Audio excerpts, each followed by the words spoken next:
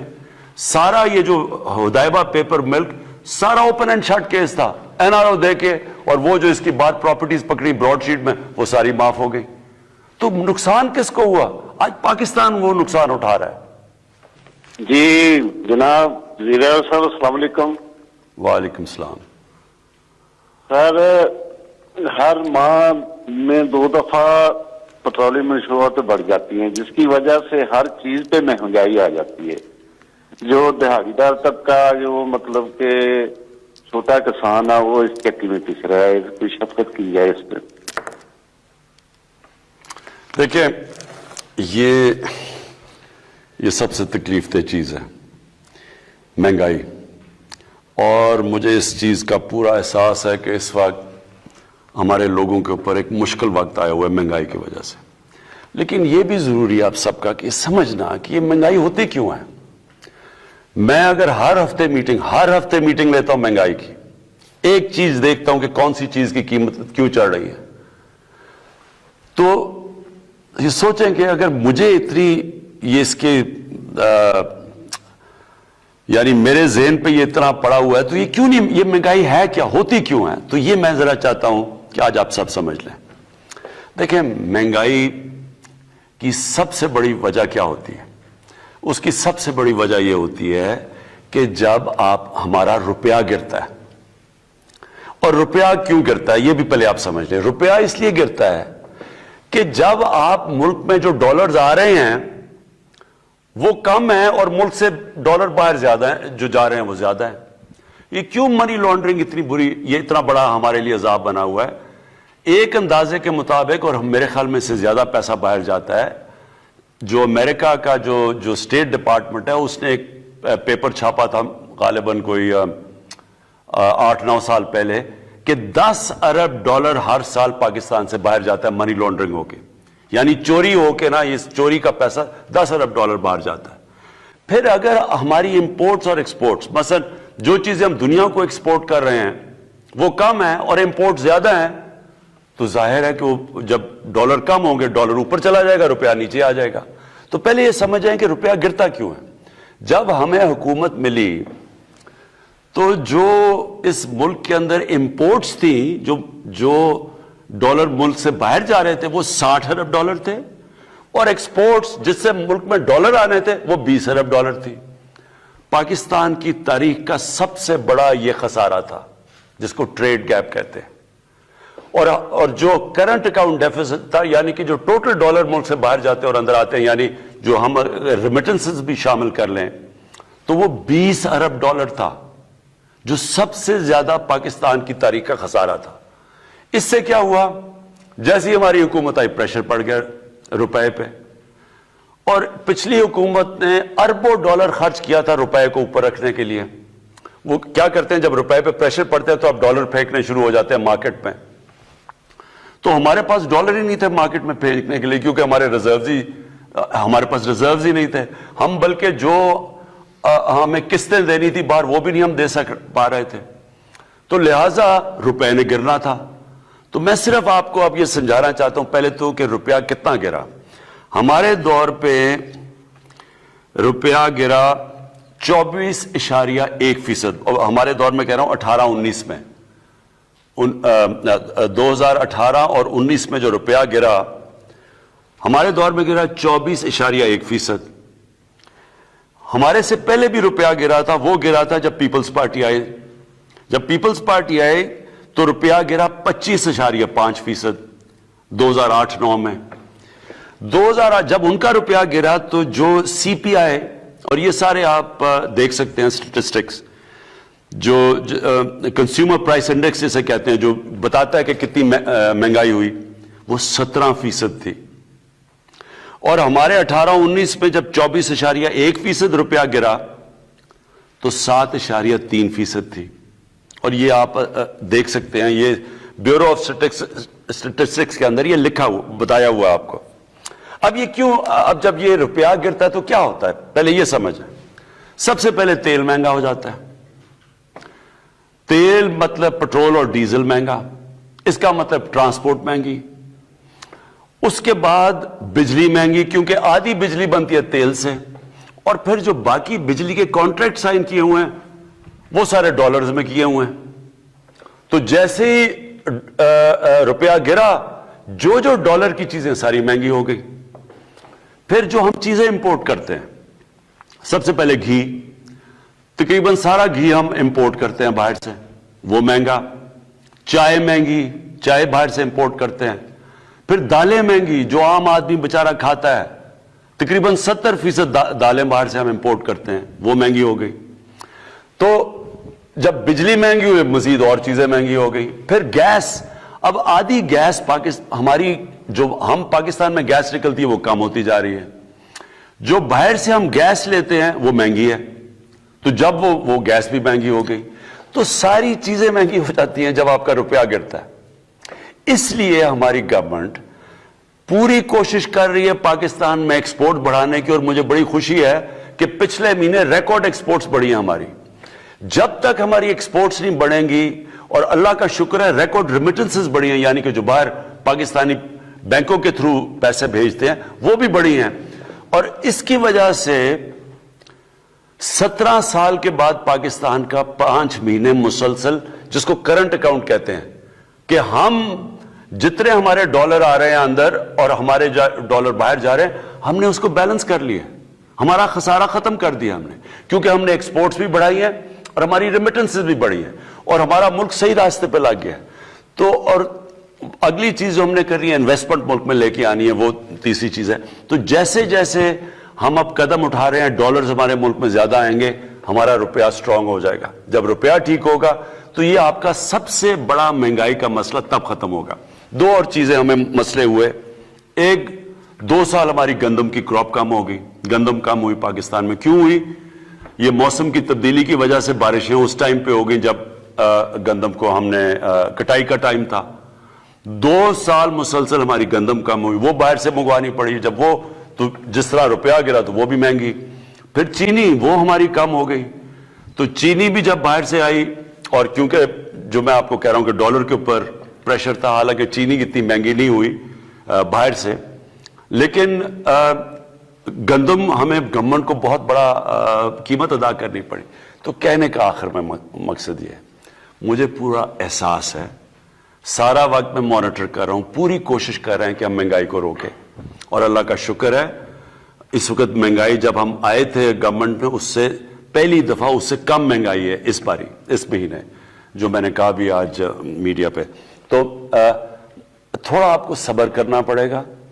ایک برے معاشی حالات میں, ایک مقروض ملک میں جس نے قرضے لیے ہوئے تھے, آہستہ آہستہ جیسی ہماری معیشت ٹھیک ہوگی, انشاءاللہ اس کے اوپر مکمل قابو پا لیں گے.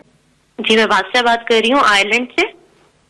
میرا سوال پرائم منسٹر صاحب سے ہے کہ ہم لوگ جو ہیں ایک غیر اسلامی ممالک میں رہتے ہیں, اور ہم ایز اے پاکستانی اور ایز اے مسلمان, ہمارے لیے یہاں پہ ناموس رسالت کا بہت بڑا مسئلہ ہے. ہم لوگ ان سے, ہمارا یہ ہے کہ 1 ارب سے زائد مسلمانوں کی جو ہے نبی صلی اللہ علیہ وسلم کے ساتھ محبت کو بار بار آزمایا جاتا ہے, جس سے تمام مسلم ممالک میں اشتعال پیدا ہو جاتا ہے. اس حوالے سے میرا ان سے سوال ہے کہ ہم لوگ آواز تو اٹھاتے ہیں, لیکن کیا تمام مسلم ممالک مستحق ہو کے ایک مشترکہ رائے عملی اختیار کر سکتے ہیں؟ کیا پرائم منسٹر صاحب دیگر مسلم ممالک کے سربراہان سے اس معاملے میں رابطے میں ہیں کہ نہیں؟ دیکھیں, میں یہ پہلے بھی جواب دے بیٹھا ہوں, اب پھر آپ کو کہتا ہوں, جب تک مسلمان دنیا مل کے اس کا پریشر نہیں ڈالے گی مغرب ممالک کے اوپر, یہ مشکل رہے گا ہمارے لیے کہ وہ اس کے پیچھے چھپ جاتے ہیں کہ جی آزادی رائے, کہ جی ہماری آزادی رائے ہے. لیکن مجھے ابھی بھی, میں آپ کو بتا دوں کہ کبھی بھی ان کو اس چیز کا اتنا احساس نہیں ہوا جتنا آج کل ہوا, کیونکہ جب سے ہم نے اٹھایا, اور مجھے فخر ہے اس کا کہ پاکستان سب سے زیادہ اس نے اس چیز کو اٹھایا ہے. ساتھ ساتھ اسلاموفوبیا, جو آپ مغرب میں رہتے ہیں, آپ کو پتہ ہے کہ کس طرح کی وہاں اسلام کے خلاف پروپیگنڈا اور اسلاموفوبیا سے بڑے ہمارے لوگوں کو مشکل وقت سے گزرنا پڑتا ہے، لیکن اس کا صرف حل ایک ہی ہے. ہم آہستہ آہستہ، اور میری پوری کوشش ہوگی کہ مسلمان ممالک کو میں اکٹھا کروں اور اس چیز کے اوپر، اور پریزیڈنٹ اردوغان نے پورا ہمارے ساتھ، میرے ساتھ انہوں نے سٹینڈ لیا ہوا ہے. جس طرح میں نے کہا جب فرینچ پریزیڈنٹ میکرون نے جب انہوں نے کہا تو صرف 2 مسلمان ہیڈز آف سٹیٹ نے اس کے اوپر بات کی اور ان کی تنقید کی. تو اس لیے انشاءاللہ ہماری کوشش ہے کہ اور زیادہ لوگوں کو اکٹھا کریں گے. مجھے پورا یقین ہے کہ یہ کیمپین میں انشاءاللہ ہم کامیاب ہو جائیں گے. جیسے ان کو یہ پتا چلے گا کہ جس وقت وہ کوئی بھی ان کے ملک میں اس طرح کی حرکت کرے گا، ایک دم 50 مسلمان ملکوں سے ری ایکشن آئے گا، تب یہ ایشو ختم ہوگا. جی السلام علیکم وزیر اعظم پاکستان عمران خان صاحب، کیسے ہیں آپ سر؟ جی مہربانی. آپ کا بہت بہت شکریہ، آپ نے کال لی. میں آپ سے ایک سوال کرنا چاہتا ہوں. آپ نے فرمایا کہ فورن فنڈنگ کیس میں اپوزیشن والے خود پھنس گئے ہیں، اس کی وضاحت فرمائیں گے اور یہ بھی بتائیں گے کہ آپ کا فورن فنڈنگ کا کیا معاملہ ہے؟ کیا آپ نے بھی کسی سے پیسے لیے ہیں؟ حقیقت کیا ہے؟ پلیز اگر آپ بتا سکیں تو. یہ بڑا اچھا کہ آپ نے یہ سوال پوچھ لیا کہ وہ ایک بڑی اچھی ایک سینگ ہے، ایک پنجابی کی سینگ ہے کہ گیدڑ کی جب موت آتی ہے تو شہر کی طرف بھاگتا ہے. اب انہوں نے فورن فنڈنگ کا کیس ہمارے اوپر کر دیا کہ جی فورن فنڈنگ آئی ہے پاکستان پی ٹی آئی میں، تو انہوں نے تو بڑا اپنے آپ کو عذاب میں ڈال لی ہے، اور میں وہ بتاتا ہوں کیوں. دیکھیں، مجھے آج سے تقریباً 31 سال پہلے میں نے فنڈ ریزنگ شروع کی تھی شوکت خانم کی. تو میں تو پاکستان کا وہ فنڈ ریزر ہوں جس نے پاکستان کی تاریخ میں سب سے زیادہ پیسہ اکٹھا کیا. آج بھی اکٹھا کر رہا ہوں شوکت خانم کے لیے، نمل یونیورسٹی کے لیے. تھوڑا مشکل ہے جب سے پرائم منسٹر بنا ہوں، لیکن اس سے پہلے تو میں سب سے زیادہ پیسہ اکٹھا کرتا تھا پارٹی کے لیے بھی. تو کیونکہ مجھے سمجھ تھی فنڈ ریزنگ کیا ہے، ہماری پارٹی واحد پارٹی ہے جس نے پولیٹیکل فنڈ ریزنگ کی ہے. پولیٹیکل فنڈ ریزنگ کیا ہوتی ہے کہ ہم باقاعدہ ڈنرز کرتے تھے، ڈنرز پہ لوگ آتے تھے، ان لوگوں سے پھر ہم ان کو بتاتے تھے کہ پارٹی کیا کرنا جا رہی ہے، اور پھر وہ پیسے دیتے تھے. اور اس میں بہت بڑا ہاتھ اوورسیز پاکستانیز کا تھا.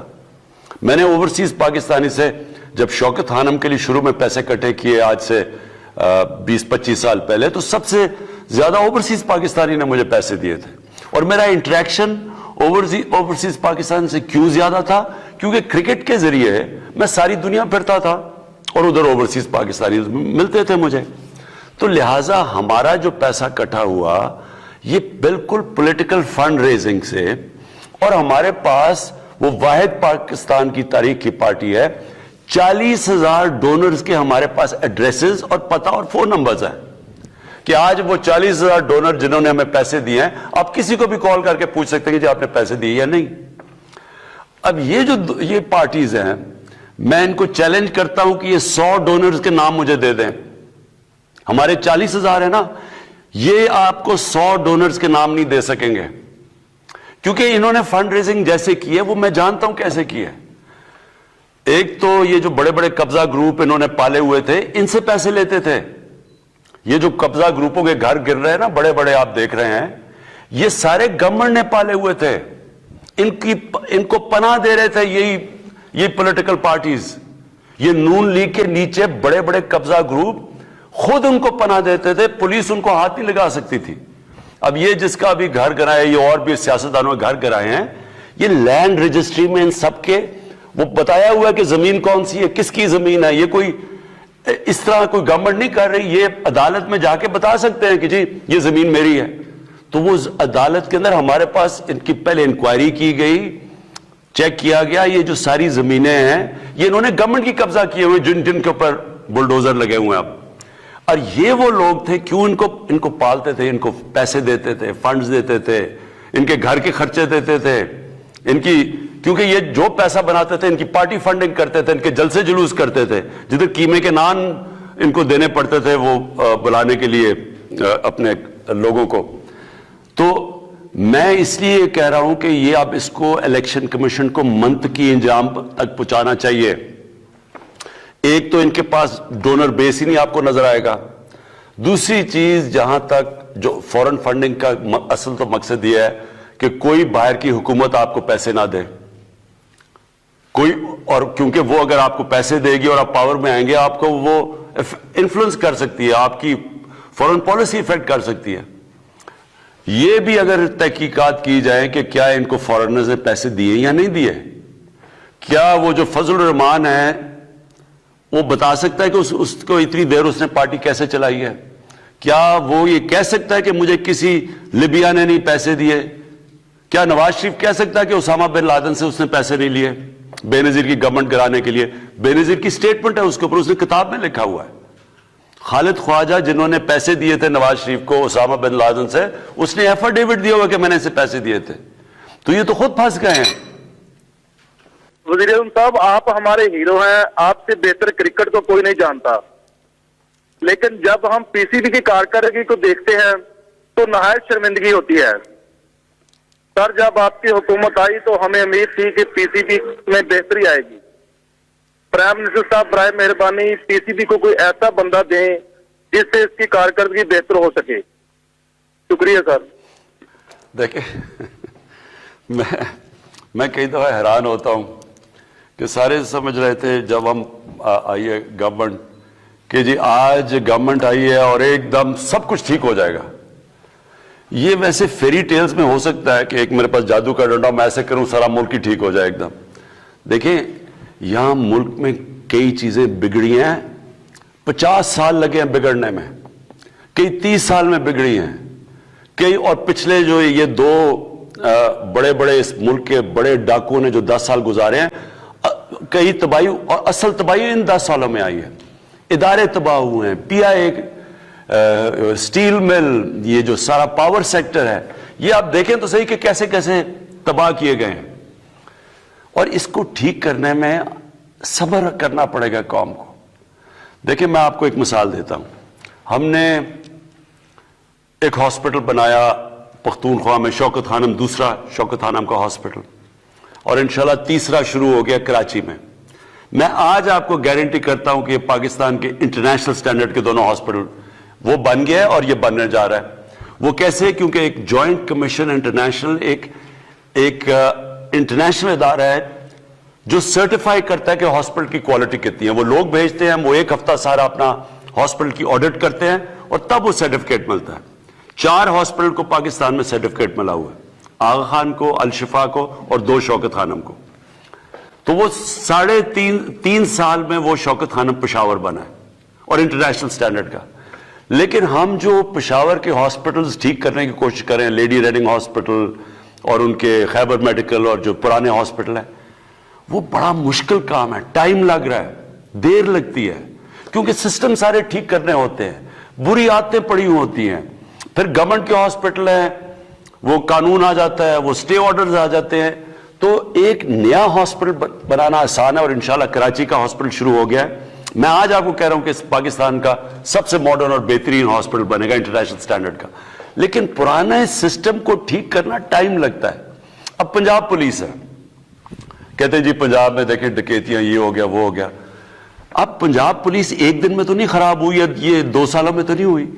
پنجاب پولیس کے اوپر ایک رپورٹ ہے لاہور ہائی کورٹ میں, 1993 کے اندر رپورٹ تھی. آئی جی عباس خان نے لاہور ہائی کورٹ نے پوچھا جی کہ کیوں اتنی زیادہ پنجاب پولیس کیوں نہیں ٹھیک پرفارم کر رہی, کرپشن کیوں اتنی زیادہ ہے. تو آئی جی عباس خان نے پوری ایک رپورٹ دی. اس رپورٹ کا ایک پیراگراف ہے, انہوں نے کہا کہ 25,000 لوگ میرٹ کے بغیر بھرتی کیے گئے. یہ میں 93 کی بات کر رہا ہوں کہ اس دور میں, اور اس میں پیسے لے کے پولیس والوں کو بھرتی کیا گیا. اور پھر ایک سینٹنس کہتا ہے کہ اور کئی لوگ جو مجرم تھے ان کو پولیس میں بھرتی کیا گیا. تو یہ ایسے نہیں کہ آج آپ سمجھ رہے ہیں کہ ایک دم کوئی آئے گا اور ٹھیک کر دے گا. سسٹمز ٹھیک کریں گے, تھوڑا ٹائم لگے گا, لیکن یہ مطمئن ہو جائیں کہ یہ سارے ہم اداروں کو باری باری ٹھیک کریں گے. اور کرکٹ کیسے ٹھیک ہوگی؟ کرکٹ اس راستے پہ نکل گئی ہے. وہ ایسے ہوگی کہ علاقائی کرکٹ جو میں آج سے 40-50 سال سے لگا ہوا ہوں, علاقائی کرکٹ جو شروع ہو گئی ہے, آپ دیکھتے ہیں کہ جب پشاور کا میچ ہوتا ہے یا پشاور زال میں تو سارا کے پی اس کو دیکھ رہا ہوتا ہے. بلوچستان کا ایک کھلاڑی نہیں ہوتا لیکن سارا بلوچستان دیکھ رہا ہوتا ہے ٹیم کو. یہ میں 40 سال سے کہہ رہا تھا کہ علاقائی کرکٹ کو وہ ہو گئی ہے. اب ایک کھلاڑی کو ڈیولپ ہوتے ہوئے ٹیم کو تھوڑا ٹائم دیں, لیکن انشاءاللہ آپ دیکھیں گے کہ یہ ٹیم مسلسل بہتر ہوتی جائے گی. عثمان صاحب ہیں, کہتے ہیں فٹنس کے حوالے سے آپ تھوڑی رہنمائی فرمائیے گا کہ آپ خود تو بہت فٹ ہیں, اس کا کیا راز ہے اور آج کل کی روٹین میں آپ کو کیسے ٹائم ملتا ہے؟ آج کل تو بڑا مشکل ہے فٹ ہونا, بلکہ میں دیکھ رہا تھا بشرا بیگم نے ایک وہ ویئنگ مشین دیکھی, تو جب ویئنگ مشین رکھی, میں جب کرکٹ کھیلتا تھا سارا میرا کبھی 185 سے پاؤنڈ سے زیادہ ویٹ نہیں گیا, تو جب مشین پہ کھڑا ہوا تو 200 پاؤنڈ پہ پہنچ گیا ویٹ. وہ اس لیے کہ 8-8 گھنٹے 9-9 گھنٹے میں کرسی پہ بیٹھتا ہوں اور اتنا ٹائم نہیں ملتا مجھے ایکسرسائز کرنے کا. لیکن دیکھیں اللہ نے جب سے دنیا بنائی ہے, میں سب کو ایک چیز کہنا چاہتا ہوں, وہ کامیابی تو اس کو دیتا ہے جو محنت کرتا ہے. اللہ نے آپ کو یہ کہا ہوا ہے کہ جسم جو آپ کا ہے یہ اس کی طرف سے ایک نعمت ہے. اب جتنا آپ اس کی نعمت کا دھیان رکھیں گے وہ آپ کو بیماریاں نہیں ہوں گی. اللہ آپ کو صحت دے گا, اور اچھی صحت سے بڑی نعمت کوئی نہیں ہے. لیکن جو ایکسرسائز نہیں کرے گا اور اپنا کھانا صحیح طرح دیکھ کے نہیں کھائے گا تو اس کے مسئلے مسائل ہوں گے. السلام علیکم جی, میرا اسکپر سے یہ ایک سجیشن بھی ہے اور یہ بلین ٹری سونامی کے حوالے سے بھی. جب یہ بلین ٹری لگایا گیا تو اس کی میرا تعلق ہے تحصیل لورا ضلع ایبٹ آباد سے, اور میں ہزارہ کا رہنے والا ہوں. میں اس سلسلے میں جو پچھلے 2 سال سے اس پہ کام بھی کر رہا ہوں. زیتون کے میں نے 1230 پودے پچھلے سال شنکیاری والوں کے توسط سے لگائے تھے ٹی ریسرچ سینٹر کے حوالے سے. تو میں یہ اسکپر کو ایک سجیشن دینا چاہتا ہوں کہ ہمارا جو ایریا ہے تحصیل لورا خاص طور پہ, یہ یہاں پہ وائلڈ اولیو بے شمار ہے, اور گورنمنٹ کی پالیسی بھی ہے. تو ہم اس ایریا کو ایک دم سے اپ لفٹ کر سکتے ہیں, خاص طور پہ ہزارہ پورے کو اور تحصیل لورا کو. یہاں پہ اولیو ٹری جو ہیں وائلڈ اولیو ہیں, ان کے اوپر گرافٹنگ کرائیں. ایک دوسرے نمبر پہ یہ ہے اسکپر کہ اگر فرض کیا جو پودے آتے ہیں, ایک تو ان کی تعداد آپ کم کریں, اور دوسرا یہ ہے کہ کوالٹی میک شور کریں, کیونکہ ریشو جو ہے اس کی بہت ضروری یہ چیز ہے کہ اس کی جو سکسیس ریشو ہے وہ زیادہ ہونی چاہیے. یہ گورنمنٹ کو خاص طور پہ جنگل والوں کو ٹاسک فورس ان کی بنائیں اور ان سے کہیں کہ اس ایریا میں اچھے طریقے سے اپنے یہ پلانٹیشن کریں, اور خاص طور پہ زیتون کا یہ 1000 سال کے لیے سر پلاننگ کرنی ہوگی ہمیں. دیکھیں میں ایک چیز کہہ رہا تھا, اس کو غلط سمجھا لوگوں نے. میں یہ کہہ رہا تھا کہ بدقسمتی سے ہماری پارلیمنٹری ڈیموکریسی میں ہوا کیا ہے کہ ہم نے لانگ ٹرم پلاننگ نہیں کی. ہم سوچتے ہیں, یہاں پچھلے آتے تھے کہ جی اچھا جی 5 سال کے بعد الیکشن ہونا ہے تو یہ چیزیں کر لو جو 5 سال سے پہلے مکمل ہو جائیں. اور پھر اس سے کیا نقصان ہوا کہ ملک تو تب آگے بڑھتا ہے جب وہ آگے سوچتا ہے, اپنی آنے والی نسلوں کا سوچتا ہے, جو چائنا کر رہا ہے. تو میں کہہ یہ رہا تھا کہ ہم یہ بڑا غلط ہوا ہے, کوئی سوچتا ہی نہیں آگے والی اپنی نسلوں کے لیے. ہم اس ملک میں پہلی گورنمنٹ اور جماعت ہیں جس نے آگے کا سوچا, یہ جو درخت اگانے کا سوچا ہے پاکستان میں. اور یہ جو آپ نے ابھی بات کی ہے یہ زبردست بات ہے. دیکھیں ہم اربوں روپے کا ہم یہ گھی باہر سے امپورٹ کرتے ہیں. جیسے ہی ہمارا جب روپیہ گرتا ہے تو وہ گھی اور مہنگا ہو جاتا ہے. جو سب سے بہترین تیل ہے کوکنگ آئل یعنی استعمال کرنے کے لیے وہ ہے زیتون کا تیل. اور پاکستان ایک ایسی جگہ ہے کہ ہم جو باہر سے چیزیں امپورٹ کر رہے ہیں, ہم اگر یہ زیتون کو صحیح لگا دیں, یہ تو ایک پورا ایک انقلاب ہے پاکستان میں. ہم زیتون سے ہی اربوں ڈالر کما سکتے ہیں. ہمارے ایسے علاقے ہیں, یہ جو دریائے سندھ کے رائٹ سائڈ پہ جتنا علاقہ ہے, یہ سلیمان کا, یہ نیچے ڈی آئی خان میں, یہ اور نیچے تک, یہ سارا میں نے چیک کروایا ہے, زیتون کے لیے بہترین علاقہ ہے. یہ علاقہ جدھر ہم اسلام آباد میں بیٹھے ہوئے ہیں, یہاں بھی بہترین زیتون اگتا ہے. میں نے اپنے گھر میں زیتون کے پودے لگائے ہیں. تو اب ہم اسی مہینے انشاءاللہ میں بڑی ایک لانچ کر رہا ہوں زیتون کے. ایک تو ہم پیوند کروائیں گے اور پورا ایک زیتون کا انقلاب لے کے آ رہے ہیں. اب ان پہاڑی علاقوں میں جدھر لوگوں کے پاس زیادہ کچھ نہیں ہے, اگر ہم زیتون کے اوپر ہی کریں اور پھر اس کا تیل یہ ہم ایکسپورٹ بھی کر سکتے ہیں, یہ لوکل لوگوں پہ یہ خوشحالی بھی لا سکتا ہے, ہمیں ضرورت بھی نہیں پڑے گی کہ اپنے ڈالر خرچ کرنے کے لیے. تو انشاءاللہ یہ اسی مہینے میں لانچ کر رہا ہوں. مسٹر پرائم منسٹر سے سب سے پہلے تو ہم یہ کہیں گے کہ ہماری دعائیں ان کے ساتھ ہیں کہ اللہ ان کے خلوص نیت سے پاکستان کو اسٹیبل کرے. میرا سوال اپ کمنگ سینٹ الیکشنز کے حوالے سے ہے. جیسے کہ ہم سب جانتے ہیں کہ پاکستان میں تو یہ تاریخ رہی ہے کہ سینٹ الیکشن سے پہلے ٹکٹوں کی خرید و فروخت شروع ہو جاتی ہے اور انفارچونیٹلی پی ٹی آئی کے پاس قانون سازی کے لیے نمبرز بھی پورے نہیں ہیں. تو خان صاحب کا کیا ویژن ہے, کیا فیوچر اسٹریٹجی ہے کہ وہ یہ ضمیر کی تجارت جو ہے سینٹ الیکشن میں کس طریقے سے روکیں گے؟ دیکھیں, یہ بڑی ایک شرمناک چیز ہے. یہ 30 سال سے ہو رہا ہے پاکستان میں. سینٹ کے الیکشن میں ایم پیز اپنی ووٹ بیچتے ہیں اور کئی سینیٹر, سارے نہیں, کئی سینیٹرز صرف اور صرف پیسہ دے کے سینیٹرز بن جاتے ہیں. یعنی رشوت دے کے لوگوں کے ضمیر خرید کے وہ سینیٹر بنتے ہیں. اور ہمارے اپنے ایم پیز, سب نہیں, کئی اپنی ووٹ بیچتے ہیں اور اس لیے نہیں ووٹ دیتے کسی کو کہ وہ ایک پارٹی چاہتی ہے کہ یہ ہمارا کینڈیڈیٹ ہے, وہ اس لیے دیتے ہیں کہ پیسے ملتے ہیں. تو کرپشن تو ادھر سے ہی شروع ہو جاتی ہے. آپ سوچیں کہ آپ کا جو ملک میں سینیٹرز ہیں جن کا بڑا اہم کام ہے فیڈریشن میں کہ ان کو اپنے صوبے کو ریپرزینٹ کرنا ہوتا ہے, وہ اگر پیسے دے کے آئیں گے تو وہ کون سی جمہوریت ہے؟ نمبر 1. اور نمبر 2, جو پیسے دے کے سینیٹر بنے گا وہ کہ حاتم تائی تو نہیں کہ وہ آ کے ملک کی خدمت کرے گا. جو رشوت دے کے سینیٹر بنے گا اس کا مطلب وہ پیسے بنانے آیا ہے. تو کرپشن تو یہی شروع ہو جاتی ہے. تو جب یہ 30 سال سے ہو رہا تھا کبھی کسی نے اس کے اوپر کچھ نہیں کیا. پھر یہ جو مین پارٹیز ہیں, پیپلز پارٹی اور نون لیگ, انہوں نے 2007 کے اندر چارٹر آف ڈیموکریسی سائن کی. دونوں نے کہا کہ اوپن بیلٹ ہوگا, یعنی کہ سیکرٹ بیلٹ نہیں ہوگا, کھل کے لوگ ووٹ ڈالیں گے. ہم نے 2018 میں 20 لوگوں کو پارٹی سے نکالا. وہ پیسے لے رہے تھے, پیسے لے کے انہوں نے ووٹ 20 ایم پیز کو پارٹی سے نکالا. تو میں تب سے کہہ رہا ہوں کہ یہ بیلٹ کو جب سب کو پتا ہے کہ اس میں رشوت چلتی ہے تو اوپن بیلٹ کریں. کیا وجہ ہے؟ اور یہ دونوں مین پارٹیز نے بھی کہا ہوا ہے. اب ہم اس ہفتے انشاءاللہ ایک کانسٹیٹیوشنل امینڈمنٹ کریں گے. ہم عدالت میں بھی گئے ہوئے ہیں, کانسٹیٹیوشنل امینڈمنٹ بھی کر رہے ہیں. اب میں یہ دیکھنا چاہتا ہوں اور ساری قوم کو میں چاہتا ہوں دیکھیں, آپ سب دیکھیں کہ جب سب کو پتا پیسہ چلے گا تو یہ کیوں نہیں اس امینڈمنٹ کو بیک کریں گے جدھر اوپن بیلٹ ہو, جدھر اس کی وجہ سے پیسہ نہیں چلے گا. تو یہ اب اس ہفتے ساری قوم دیکھے گی کہ کون کدھر اپنا ووٹ ڈالتا ہے, کیونکہ جو بھی اگر سیکرٹ بیلٹ کے ساتھ جائے گا آپ کو پتا چل جائے گا کہ وہ یہ کرپشن کا نظام نہیں ختم کرنا چاہتے. السلام علیکم سر, پرائم منسٹر. جی ہارون, السلام علیکم. How are you, sir? You okay? G. All right. Prime Minister Saab, there's just an important message regarding Pakistan International Airlines. As you know, overseas Pakistanis that are very much no issues hai. Ek to cricket or PI. Pakistan, while you are always been abroad, you've seen how passionate people are about the cricket and also the international airline.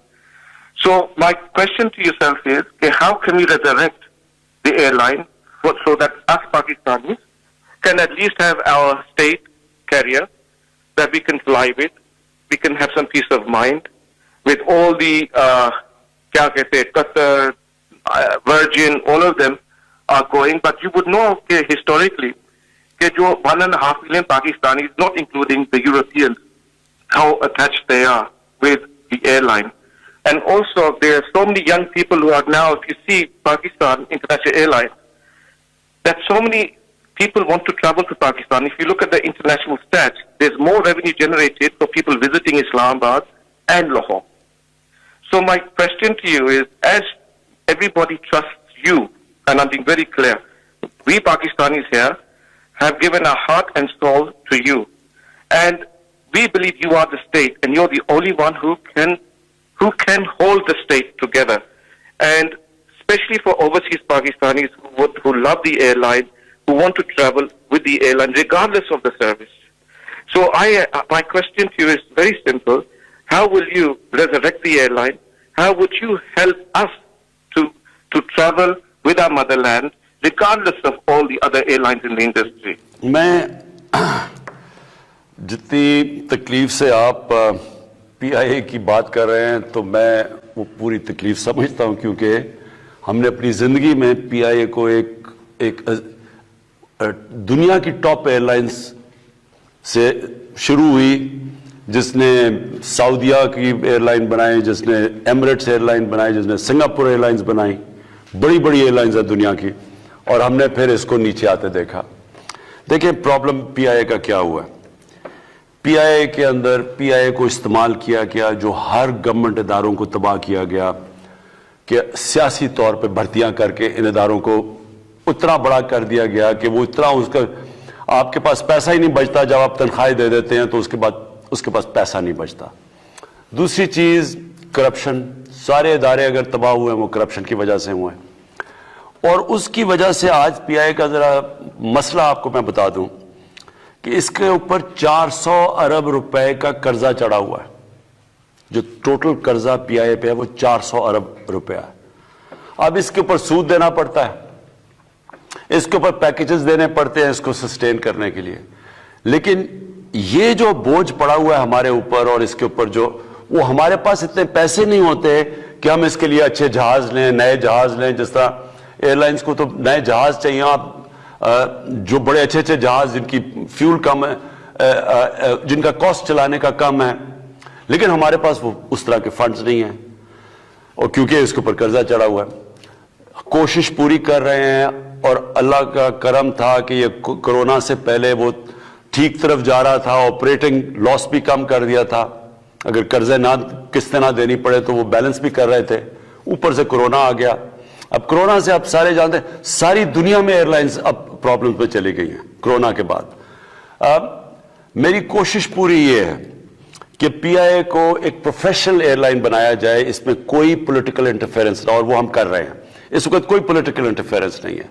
ہمارا مسئلہ یہ ہے کہ اس کے اوپر قرضے چڑھے ہوئے ہیں۔ دوسرا ہمارے پاس جو اس کے اندر اس کے اندر جو جتنے زیادہ لوگ امپلائے ہوئے ہیں وہ اگر آپ ریشو دیکھیں ایئر کرافٹ ٹو لوگ وہ بہت زیادہ ہے، تو اس کو ریسٹرکچر کر رہے ہیں، تھوڑا سا ٹائم لگے گا۔ ہمارا اس کے اوپر بھی پلان کریں گے یہ قرضہ ہم نے کیسے اتارنا ہے، تو جیسے جیسے انشاءاللہ ہم یہ قرضہ اتارتے رہے تو یہ ایئر لائن تو ہے وائبل، کیونکہ روٹس بہت اچھی ہیں، 90 لاکھ بیرون ملک پاکستانی ہیں، وہ سارے PIA پر ٹریول کرنا چاہتے ہیں، بہت بڑی طاقت ہے۔ لیکن اس وقت صرف مسئلہ اتنا بڑا قرضوں کا بوجھ پڑا ہوا ہے، جو کہ ہر ادارے میں مسئلہ بنا ہوا ہے۔ ہمارے قرضے، اسٹیل مل اس کے اوپر کوئی 300 ارب روپے کا قرضہ چڑھا ہوا ہے، اور پاور سیکٹر کے اندر سیکولر ڈیٹ چڑھی ہوئی ہے۔ تو ہمارا مسئلہ صرف یہ جو قرضے چڑھے ہوئے ہیں اس کی وجہ سے ہمارے پاس پیسہ نہیں بچتا ان کو ریفارم کرنے کے لیے۔ جی السلام علیکم خان صاحب۔ جی وعلیکم السلام۔ ٹھیک ٹھاک۔ سر میرا یہ سوال ہے کہ کشمیر میں الیکشن ہونے والے ہیں، تو میرا ایک چھوٹا سا سوال تھا کہ آپ لوگ اکیلے لڑیں گے PTI یا پھر اتحاد کے ساتھ لڑیں گے؟ یہ بھی میں کہہ نہیں سکتا، کشمیر کے الیکشن میں ہم نے پوری اسٹریٹجی نہیں بنائی ابھی، لیکن انشاءاللہ بھرپور طریقے سے الیکشن لڑیں گے۔ سر السلام علیکم، میرا نام میاں رضا الرحمان ہے اور میں سرونگ اسکول ایسوسی کی نمائندگی کر رہا ہوں۔ جناب وزیر اعظم صاحب، آپ کا تعلیمی ویژن جو ہے یکساں نصاب تعلیم قابل ستائش ہے، اور انشاءاللہ پرائیویٹ سیکٹر آپ کے شانہ بشانہ کھڑا ہے اور اس کو کامیاب کرنے کی بھرپور کوشش کرے گا۔ سر میرا سوال یہ ہے کہ کیا تعلیمی نظام میں پرائیویٹ سکولز اور پرائیویٹ ٹیچرز ملک پاکستان کے لیے مزید خدمات انجام دے سکتے ہیں؟ کیونکہ سر ہمیں نہ تو کسی فیصلے میں شامل کیا جاتا ہے، نہ ہمیں اسٹیک ہولڈر سمجھا جاتا ہے، اور جتنی بھی اتھارٹیز ہیں خاص کر کے پنجاب کی، وہ کسی بھی معاملے میں ہمیں شامل نہیں کرتے، اور بعض اوقات ایسے میسیجز فلوٹ کر دیتے ہیں جس سے ڈائریکٹلی اور انڈائریکٹلی تعلیمی نقصان ہوتا ہے۔ سر آپ سے گزارش ہے کہ آپ اس معاملے کا نوٹس لیں اور چیف منسٹر عثمان بزدار صاحب کو ڈائریکٹو دیں کہ وہ ہمارے ساتھ میٹنگ کر کے ہمارے مسائل کا ازالہ فرمائیں۔ اس کے ساتھ سر میں آپ کی توجہ LDA کے نیو ایکٹ 2020 پہ دلانا چاہتا ہوں، جس کے بعد تعلیم پوری ہونے کا کبھی اندیشہ ہے۔ سر چھوٹے اسکول اس وقت آپ کی طرف دیکھ رہے ہیں، اور انہیں کوئی فائنینشیل پیکیج یا کوئی پریفرڈ سروسز قرار دے دیا جائے تو ان کے بہت سارے مسائل آپ حل فرما سکتے ہیں۔ سر بصورت دیگر سر ان چھوٹے اسکول جو ہیں یہ بند ہو سکتے ہیں اور تعلیم مزید مہنگی ہو سکتی ہے۔ یہ بالکل آپ ٹھیک کہہ رہے ہیں۔ کورونا کے دور کے اندر جب اسکول بند ہوئے تو جو چھوٹے پرائیویٹ اسکولز تھے ان کو بہت نقصان پہنچا ہے، بلکہ ہمارے کیونکہ دیکھیں نا کورونا جب ہوا تو جب لاک ڈاؤن ہوا یہ ساری دنیا کا مسئلہ ہے اس وقت. جب لاک ڈاؤن ہوا تو چیزیں بند ہوئی, جو سارا سروس سیکٹر ہے وہ بیٹھ گیا, ٹورزم بیٹھ گئی, ہوٹلز, ریسٹورنٹس, ان کو سب کو نقصان ہوا, شادی گھر. پھر ساتھ ساتھ یہ جو تعلیمی ادارے ہیں, جو پرائیویٹ سکول سیکٹر ہے, اس کو بہت نقصان ہوا. تو اس کے لیے ہم کر رہے ہیں, مسلسل ہم سوچتے رہتے ہیں کہ ان کی ہم کیسے مدد کر سکیں. دیکھیں پرائیویٹ جو سکول کا جو سیکٹر ہے اس کو بالکل ہم نے مدد کرنی ہے. میں حیران ہوں کہ آپ سے کسی نے کنسلٹ نہیں کیا, کیونکہ شفقت محمود جو فیڈرل ایجوکیشن منسٹر ہیں انہوں نے مسلسل میٹنگز کی ہیں. پنجاب میں اور پختونخوا کے جو ایجوکیشن منسٹرز ہیں ان کا جاب ہے میٹنگز کرنا. لیکن میں یہ پورا چیک کروں گا کہ آپ کہہ رہے ہیں کہ اسٹیک ہولڈرز کو نہیں لیا. ہم مسلسل کوشش کر رہے ہیں بات چیت کرنے کی پرائیویٹ سکول سے کہ کیسے ہم ان کی مدد کر سکیں. ظاہر ہمارے پاس وہ ریسورسز تو نہیں کہ ہم ساروں کو پیسے دے سکیں, لیکن ہم اور چیزوں میں پوری چھوٹ دینے کی کوشش کر رہے ہیں, جس طرح ٹیکس بریکس ہیں یا پھر کئی ہم نے قرضے دیے ہیں یہ کورونا کے چھوٹی انڈسٹری کو, تاکہ وہ بالکل بیٹھ نہ جائے. تو اس کے اوپر بھی میں بات کروں گا, کیونکہ تعلیم کا سیکٹر بہت امپورٹنٹ ہے اور وہ بڑا پرائیویٹ جو سکولز کا سیکٹر ہے وہ بہت متاثر ہوا ہے, مجھے پتا کورونا کے دور میں. میں الفت بات کر رہی ہوں, الفت مصطفیٰ قلعہ دیدار سنگھ سے. جی جی. سب سے پہلے تو مجھے یہ کہنا تھا کہ پی ٹی وی نے یہ بہت بہت گریٹ انیشیٹو لیا ہے کہ ہم ڈائریکٹ پی ایم سے بات کر سکتے ہیں. یہ بہت بڑی, میرے خیال میں یہ بہت بڑی اچیومنٹ ہے. سیکنڈ میرا کویشچن ہے عمران خان صاحب سے, کائنڈلی یہ ذرا بتائیں کہ ہم نے سب سے زیادہ ووٹ جو ہے مطلب انہیں دیے ہیں, نوجوانوں نے سب سے زیادہ ووٹ انہیں دیے ہیں, اور ہم نے بڑی ان سے امید لگائی ہوئی تھی کہ یہ جب آئیں گے تو حالات چینج ہوں گے, خاص طور پہ نوجوانوں کے لیے, کہ 2.5 سال ہو گئے ہیں انہوں نے نوجوانوں کے روزگار کے لیے کیا کیا ہے. ایک تو یہ اس کا مجھے بتائیں, اور دوسرا انہوں نے نوجوانوں کے لیے ایک روزگار اسکیم متعارف کروائی تھی, لیکن میں خود اس کے لیے قرضہ لینے کے لیے گئی بینک میں, تو میرے ساتھ اور بھی کافی لڑکیاں تھیں, تو بینک والوں نے کہا یہاں پہ تو کوئی قرضہ نہیں ملتا. تو مجھے یہ بتائیں, یہ سننے میں آ رہا ہے قرضہ تو سیالکوٹ کے علاوہ باہر کسی کو مل ہی نہیں رہا ہے, تو یہ پی ایم صاحب پلیز اس چیز کا پتہ کروائیں کہ قرضہ مل کس کو رہا ہے. دیکھیں سب سے پہلے تو یہ قرضہ نہ سیالکوٹ دیتا نہ کوئی, یہ بینکس جو بینکس ہیں وہ بالکل اپنی ایویلویشن کرتے ہیں. وہ آپ کو ایک فارم بھیجتے ہیں کہ جی مجھے یہ قرضہ چاہیے, وہ بینک اس کے بعد ایویلویٹ کرتے ہیں بالکل میرٹ کے اوپر, ان کو نہیں پتا ہوتا کہ یہ کون ہے. اور بینک ویسے بھی پرائیویٹ بینکس ہیں, انہوں نے کوئی کسی کو پولیٹیکل بیسس پہ تو قرضہ دینا نہیں ہے, وہ میرٹ کے اوپر دیتے ہیں اور اسی کے اوپر ایویلویشن ہوتی ہے, اس پہ قرضہ ملتا ہے. کوئی کسی قسم کی اس میں سیاسی مداخلت نہیں ہے. جس طرح ہمارا جو احساس پروگرام تھا, ہم نے 180 ارب روپیہ بانٹا ہے. کوئی مجھے آج ایک کہہ دے کہ ایک بھی روپیہ کسی سیاسی بیسس پہ کسی کو بانٹا ہو. ساری ایویلویشن ہوتی تھی, ڈیٹا بیس سامنے آتا تھا, اس کے اوپر ایویلویٹ کرتے تھے, اس کے مطابق قرضہ دیا جاتا تھا. آپ یہ سوچیں کہ ہم نے اس احساس پروگرام میں جس کی آبادی سے زیادہ قرضہ دیا وہ سندھ کے اندر دیا ہے, کیونکہ اندرونی سندھ میں زیادہ غربت تھی, تو سب سے زیادہ قرضہ تو ادھر دیا ہے جو کیش ہم نے ٹرانسفر. تو اس لیے میں پہلے یہ کہہ رہا ہوں کہ یہ جو ہمارا کامیاب جوان کا بھی پروگرام ہے جو قرضے دینے کا, اس میں کسی قسم کا ہماری مداخلت نہیں ہے. یہ بینکس خود ایویلویٹ کرتے ہیں کہ کیا یہ جو میرٹ کے اوپر آئے, یہ جو کہہ رہے ہیں کہ ہم یہ کاروبار کرنا چاہتے ہیں, کیا یہ فیزیبل ہے یا نہیں ہے, وہ بینک ایویلویٹ کرتا ہے. وہ اور ہماری آفس سے کوئی ایویلویشن نہیں ہوتی. تو یہ پیورلی میرٹ کے اوپر ملتے ہیں. اور میں صرف 2 چیزیں اور آپ کو کہہ دوں. دیکھیں ہماری اس وقت کوشش ہے کنسٹرکشن سیکٹر, اس وقت کنسٹرکشن سیکٹر بوم کر رہا ہے. ہماری جو سیمنٹ ہے اس کی ریکارڈ سیلز ہو رہی ہیں. بدقسمتی سے کیونکہ کمی ہو گئی ہے سریے کی, اس کی قیمتیں اوپر چلی گئی ہیں کیونکہ اتنی زیادہ ڈیمانڈ بڑھ گئی ہے. لیکن یہ سب سے زیادہ جو روزگار دیتا ہے وہ کنسٹرکشن سیکٹر دیتا ہے. اور اس کو میں نے خود یہ سارا جو کنسٹرکشن سیکٹر کے لیے ہر قسم کے انسینٹیوز دیے ہیں تاکہ لوگوں کو روزگار ملے. دوسری چیز انڈسٹری ہے. اس وقت ہماری ٹیکسٹائل انڈسٹری جو 60% پاکستان کی ایکسپورٹس کرتی ہے وہ کیپیسٹی پہ چل رہی ہے. لوگ نہیں مل رہے ہیں ان کو,